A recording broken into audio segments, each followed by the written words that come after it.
자, 시장에 대해서 이야기 나눠볼게요. 오늘 궁금한 종목 Y는 SB인베스트 이주호 본부장 함께 해보도록 하겠습니다. 어서 오세요. 네, 안녕하세요. 네, 본부장님. 네. 먼저 우리 반도체 이야기 해보도록 하겠습니다. 조금 안으로 들어오시기 바라겠고요. 바람 잘 날 없네.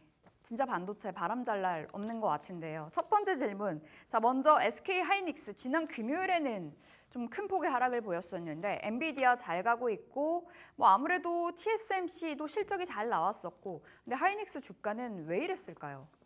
아무래도 이제 실적 발표를 앞두고 삼성전자의 그 잠정 실적 여파가 좀 여기까지 고스란히 이어지는 거 아니냐 이렇게 생각을 하고 있고 아무래도 지금 레거시 반도체 쪽에 대한 부분들 디램이라던가 뭐 낸드 쪽 이런 쪽에 대한 불확실성이 좀 주가 상승을 좀 제한하고 있다 이렇게 볼 수 있겠고요. 아무래도 지금 TSMC에 대한 호실적 그리고 앞으로에 대한 성장성 이런 부분들을 저는 증명해줬다고 생각을 해요. 무슨 네. 말이냐면 그동안 AI 산업에 대한 그런 수익성에 대한 우려 이런 것들이 지금 사실 엔비디아에서도 블랙엘의 수요가 정말 폭발적이다. 1년치 거의 완판했다. 뭐 이런 얘기들도 나오고 있고 최대 고객사가 마이크로소프트다. 뭐 이런 것부터 시작해서 그러면 AI 쪽으로 과연 주문 그 반도체 제작하는 TSMC가 파운드리가 네. 과연 이게 앞으로 성장성이 떨어질 것이냐에 대한 부분들을 저는 깼다라고 생각을 해요. 이번 TSMC 실적이. 근데 삼성전자는 그렇지 못했기 때문에 그러다 보니까 외국인들 기준에서 예. 봤을 때는 이게 과연 우리나라 반도체 기업들이 앞으로 성장에 대한 부분들이 있냐에 대한 불확실성이 지금 하이닉스에 대한 주가를 좀 누르고 있다. 이렇게 볼 수 있을 것 같습니다. 결국엔 실적 발표를 앞두고 어느 정도의 우려의 그 매물출회였다라고 좀 보시는 건데 그렇다면 이렇게 빠졌을 때가 또 한 번의 기회. 사실 SK 하이닉스가 네. 삼성전자 대비해서 좀 많이 올랐잖아요. 삼성전자는 뭐 오른 것도 아니고 더 떨어졌고요. 올 한 해로 봤을 때 그럼 SK 하이닉스 지금 자리 어떻게 바라보세요? 저는 기술적으로 보면은 사실 삼성전자는 지금 계속적으로 우하향하고 있는데 하이닉스 같은 경우는 하방 경직성을 확보하고 있어요. 그러니까 네. 바닥권을 만들어주고 있는 모습이 나오고 있기 때문에 저는 오히려 지금 반도체 두 대장주 중에서 네. 꼭뭐 사야 된다. 둘 중에 하나 뭐 고른다고 한다면 그나마 저는 하이닉스 쪽이 좀 유효하다 이렇게 생각을 하고 있고 삼성전자는 아무래도 지금 이 상황을 타개할 만한 어떤 트리거가 될 수 있는 뭐가 나와줘야 되지 않을까. 네. 그게 나오지 않는다고 한다면 당분간 어떤 반등을 좀 기대하기는 어렵고 뭐 V자 반등 이런 거는 좀 사실 기대하기 힘들다. 근데 하이닉스 같은 경우는 지금 보시면은 차트 흐름 보시면요. 지금 최근에 어떻게 보면은 저점을 15만 원대에서 살짝 이탈하긴 했었지만 네. 그래도 조금 지켜주는 모습이 나오고 있어요. 그럼 이런 상황에서 만약에 이번에 지금 증권사 리포트들이 지금 이런 얘기 하고 있습니다. 하이닉스의 실적이 컨센보다 높게 나올 것이다. 역대급일 거다. 네. 근데 만약에 진짜로 이게 현실화되면요. 네. 이제 완벽하게 그 삼성전자와 SK하이닉스의 주가 차별화가 더 심해질 것이다. 그렇다고 한다면 지금 삼성전자 밸류체인을 가진 기업들은 좀 힘들 것이고 당분간 예. 그럼 만약에 SK하이닉스 쪽 밸류체인을 가진 기업들은 좀 상승할 여력이 좀 충분하지 않냐 이렇게 보고 있습니다. 일단은 관건은 실적일 것 같고요. SK 하이닉스가 좀 더 지금 자리에 어쨌든 올라와 있다 한들 그래도 밸류 측면으로 봤을 때도 매력적이라고 좀 봐주신 것 같은데 그렇다면 본부장님 한미반도체 어떻게 보세요? 10%대 급락 나왔잖아요. 뭐 리포트 정정한다는 그 이야기도 나왔었지만 주가의 반영은 없었고요. 네. 지금이 오히려 기회라고 보시는지요? 10만 원 선이거든요. 이게 지금 한미반도체랑 SK하이닉스 입장이랑 좀 달라요. 무슨 말이냐면 그동안 한미반도체 주가가 많이 올랐었고 뭐 지금 조정을 받았지만 근데 한미반도체가 사실 과거에 10,000원대부터 시작해서 많이 올라간 건 맞잖아요. 네. 근데 주가가 올라갈 수 있었던 이유는 그 HBM에 필요한 생산에 필요한 TC본드 장비를 납품한다라는 측면 거의 독점 체제였다라는 점이 독점이었죠. 부각을 받았기 때문에 주가가 저렇게 올라간 거고 사실 멀티플을 더 줬다라고 볼 수 있겠거든요. 네. 근데 지금 이제 SK하이닉스의 움직임 뭐냐면 이원화 시켜야 되겠다. 그러니까 여기만 우리가 의존할 수 없다라고 이제 저는 판단을 한 것 같고. 그래서 한화 쪽을 컨택하는 거죠. 네, 뭐 그런 것도 있을 것 같아요. 근데 만약에 이게 다른 쪽으로도 이제 길이 열려서 그러니까 SK 하이닉스 입장에서는 네. 한쪽에만 몰아주는 거에 대해서 리스크가 있다라고 생각을 한 것 같고 네. 한미반도체 입장에서는 그러면 앞으로 12단이라던가 16단 쪽, HBM4라던가 이런 쪽에 따라갈 수 있는 지금 뭔가가 준비가 되어 있냐에 대한 부분에 있어서는 아직 글쎄요거든요. 그렇다고 한다면 이 부분에 있어서 그게 앞으로 넥스트 플랜이 나와줘야지 이제 여기서 좀 가격대를 지켜주면서 올라갈 수 있지 않을까 생각을 하고 있고요.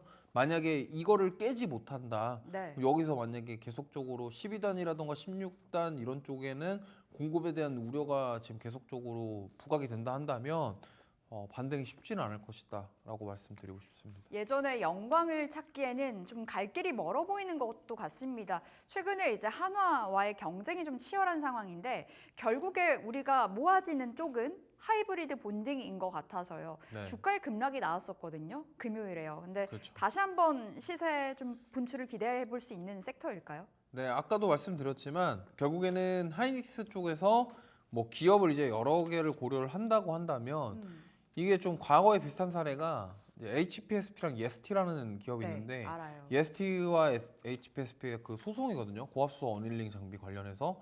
근데 예스티에 대한 어떤 기술력이라던가 이런 것들이 뭐 증명되고 이런 게 아닌데 네. 그럼에도 불구하고 경쟁사가 생겼다라는 이유로 HPSP 주가가 굉장히 많이 조정받았어요. 그러니까 그거랑 저는 비슷한 케이스라고 생각을 하고 있는 게 어쨌든 SK하이닉스 입장에서는 여기도 있고 저기도 있고 저기도 있으면 우리가 더 괜찮은데 고르면 되겠다. 선택지가 폭이 넓어져서 SK하이닉스는 좋은 거고 네. 이원화 시키면은. 근데 한미반도체 입장에서 이제 이제 우리 걸 뺏긴다라는 그런 생각이 들 수 있는 거기 때문에 어쨌든 그거예요. 지금 하나인더스 뭐 쪽이랑 만약에 한미반도체랑 경쟁 구도가 만들어진다고 한다면 결국에 이 두 기업 중에 누가 더 기술력이 좋고 다음 하이브리드 본딩 장비라던가 결국에는 다음 HBM 다음 버전에 누가 더 적합한 장비를 네. 빨리 만들어서 컬 테스트를 통과할 수 있냐에 대한 부분이 주가의 향방을 결정할 것이다. 이렇게 좀 보고 있습니다. 알겠습니다. 그럼 지금 자리 반도체 사야 된다면 가격적인 부분에서는 고루고루 다 매력적인 자리가 아닐까 싶은데 어떤 종목이 좀 눈에 들어오세요? 저는 사실 이 AI 가속기향 매출이 나오는 기업들을 좀 보셨으면 좋겠어요. 물론 데이터 센터 양. 네, 뭐 사실 지금 우리나라에서 엔비디아 네. 쪽에다가 납품하고 있는 모멘텀을 가진 기업이 크게 두 가지가 있는데 두산이랑 이수페타시스거든요. 근데 이게 저는 이제 이 두 쪽 기업을 보셨으면 좋겠고요. 특히나 이제 이수페타시스 같은 경우가 오늘 제가 준비한 탑픽인데 탑픽이에요. 결국에는 지금 이수페타시스를 말씀드리고 싶은 이유는 이 회사 매출의 95%가 PCB 기판 매출이에요. 근데 그 기판 매출인데 왜 그러면 기판 업체들이 심텍이랑 뭐 코리아 서킷이랑 대덕전자랑 많은데 네. 왜 이스페타시스만 이렇게 주목을 받았었냐? 바로 이제 엔비디아향 납품에 대한 모멘텀이 있기 때문인데요. 결국에는 이 이스페타시스에서 가지고 있는 그 MLB 기판, 다중적층 기판인데 이게 지금 대덕전자랑 이스페타시스 두 기업에 대한 기술이에요. 근데 지금 어떻게 보면은 이스페타시스는 엔비디아향 매출이 있다라는 점이 부각받으면서 지금 대덕전자 주가는 사실 반등하지 못하고 있지만 강하게 지금 반등해주고 있는 거고 최근에도 반도체 섹터 굉장히 안 좋았는데 지금 이스페타시스는 9월 달부터 꾸준히 우상향 해주고 있죠. 한 달 동안 한 10% 네. 올라왔네요. 그러니까 뭐 사실 다른 거에 비하면은 우수한 성적을 보여주고 있다. 그럼 뭐냐면 결국에는 이 MLB 기판에 대한 3분기 수출 데이터 긍정적이었고 앞으로도 이런 것들이 좋아질 것이다. 네. 그리고 태국 쪽이랑도 이번에 업무 뭐 이렇게 하면서 합작 투자까지 결정하면서 좀 앞으로 성장에 대한 기대감을 우리가 해볼 수 있겠다. 그래서 목표가는 5만 원, 손절가는 4만 원 제시를 해드리도록 조금 하겠습니다. 보수적이네요. 네. 목표 주가 5만 원, 손절가 4만 원, 이수페타시스 탑픽으로 받아봤습니다. 자, 두 번째 넘어가 볼게요. 통신주. 확실히 이제 연말이다 보니 배당주 쪽으로 눈길이 많이 가고 있는 상황인데 외국인들이 폭풍 쇼핑 하고 있다. 네, 통신주 이야기 나오더라고요. 지금 자리 통신주 어떻게 보세요? 이게 참 어떻게 보면요 재미없는 주식인데 맞아요. 요즘에 시장이 너무 어렵고 뭐 계속적으로 좀 순환매가 빠르게 돌다 보니까 이제 이런 쪽으로 외국인들이 우리 좀 배당이나 챙기자 이런 느낌인 것 같습니다. 그래서 사실 앞으로 추가 상승 여력도 있다고 봐요. 왜냐면 네. 시장이 막 이렇게 갑자기 좀 한 번에 확 회복될 것 같지는 않거든요. 그러다 보니까 좀 여러 가지 변수들이 많고 불확실성이 큰 가운데 이런 쪽으로 오히려 경기 방어주 그리고 배당주 이런 것들을 좀 챙기면서 네. 외국인들이 확보하지 않겠냐 이렇게 생각하고 있습니다. 배당에 대한 매력을 바라본다면 사실 통신도 있고 금융도 있잖아요. 네. 대표적으로요. 네. 그럼 금융 쪽으로 좀 더 눈길 주세요. 금융보다는 진짜로 그냥 안정적으로 지금은 불안한 것보다는 조금 안정성을 택하는 것 같아요. 그러니까 외국인들이 그래서 아예 그냥 아까도 뭐 외국인들 비중 얘기하셨는데 네. 지금 외국인들 비중이 계속 늘어나고 있는 통신주가 결국에는 좀 변동성은 적지만 우리가 배당이라던가 이런 것들을 노려보면서 좀 끌고 갈 수 있겠다라는 측면에서 좀 택하는 것 같고 은행주들은 다 좋은데 네. 이게 이제 그동안 너무 많이 올랐잖아요. 그렇죠. 그러니까 그러한 점들이 좀 가격적인 부담감이 있다 보니까 오히려 은행 쪽보다는 저쪽 통신 통신이 쪽으로 낫다? 좀 어. 외국인들이 생각을 하고 있지 않나 이렇게 보고 있습니다. 확실히 반응도 뭐 기관 쪽에서는 금융을 많이 담습니다만 네. 외국인들이 통신을 계속 강하게 담는데 통신주 괜찮다라는 관점이시고 최근에 시장 보면 가는 종목이 더 잘 가잖아요. KT가 그렇죠. 신고가 갔는데 네.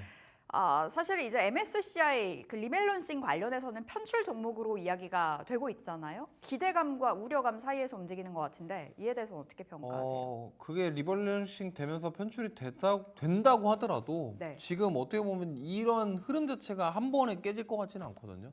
만약에 MSCI에서 편출된다고 하더라도 갑자기 급락 나오거나 이렇게 하기보다는 뭐 어느 정도 눌릴 수는 있겠지만 통신주들은 워낙 변동성이 적습니다. 그러다 보니까 크게 걱정할 정도의 급락은 나오지 않을 것 같아요. 그래서 만약에 오히려 눌러주면은 담자. 기회가 될 수 있다. 근데 사실 우리 시청자분들이나 개인 투자자분들은 재미없어서 사실 많이들 안 보고 맞아요. 계실 거예요. 사실 변동성 자체가 크지 않죠. 굉장히 적기 때문에 오히려 나는 지금 반도체, 2차 전지, 바이오 따라다니다가 계속 막 힘들다 하시는 분들이 좀 대안으로 볼 수 있을 만한 섹터 아니냐 이렇게 말씀드려 보겠습니다. 좀 편안하고 안정적으로 좀 들고 갈 수 있는 쪽이라고 말씀 주신 것 같은데 그럼 통신주 내에서 계속 잘 가는 KT를 보세요? 아니면 LG 플러스는 아닐 것 같고 SK텔레콤까지 해서 봤을 때요? 저는 SK텔레콤이 좀 더 좋지 않겠냐. SK텔레콤 네. 가격적인 매력에서 키 맞추기 가격적인 매력은 둘 다 괜찮아요? 고가권에 있어서 뭐 어떤 큰 차이가 없는데 네. 사실 SK텔레콤이 우리나라 1등이잖아요. 원래 일단 투자를 할 때 1등 기업 투자하는 게 좋거든요. SK 쓰세요? 아니요, 저는 KT 쓰는데.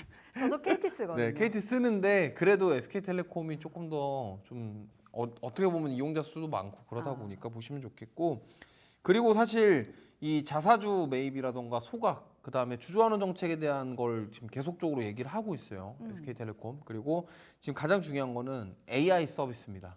이 SK텔레콤에서 준비하고 있는 ADAT이라는 네. 건데 이제 이 플랫폼을 통해서 아무래도 통신과 이 AI의 결합으로 뭔가 상품화하고 이런 것들이 앞으로 성장에 대한 모멘텀이 있기 때문에 네. 저는 결국에는 이제 통신주들이 지금은 경기 방어주 성향을 띠고 있지만 이 AI에 AI. 대한 쪽으로 저는 갈 네. 것이다라는 관점에서 봤을 때 아무래도 먼저 선제적으로 준비하고 있는 SK텔레콤이 KT보다 조금 더 낫지 않겠냐라는 말씀 드려보겠습니다. 네, 탑픽 SK텔레콤이고 원체 이제 고가권이다 보니 목표 주가 어디로 주실 네, 거예요? 역시나 보수적으로 목표가는 6만 원, 손절가는 53,000원 제시해 드리도록 하겠습니다. 네, 목표가 6만 원, 손절가 53,000원 받아봤고요. 오늘장 전략 어떻게 챙겨볼까요? 네, 역시나 변동성 주의해야 될 것 같고요. 오늘 중국 그 LPR 발표 있거든요.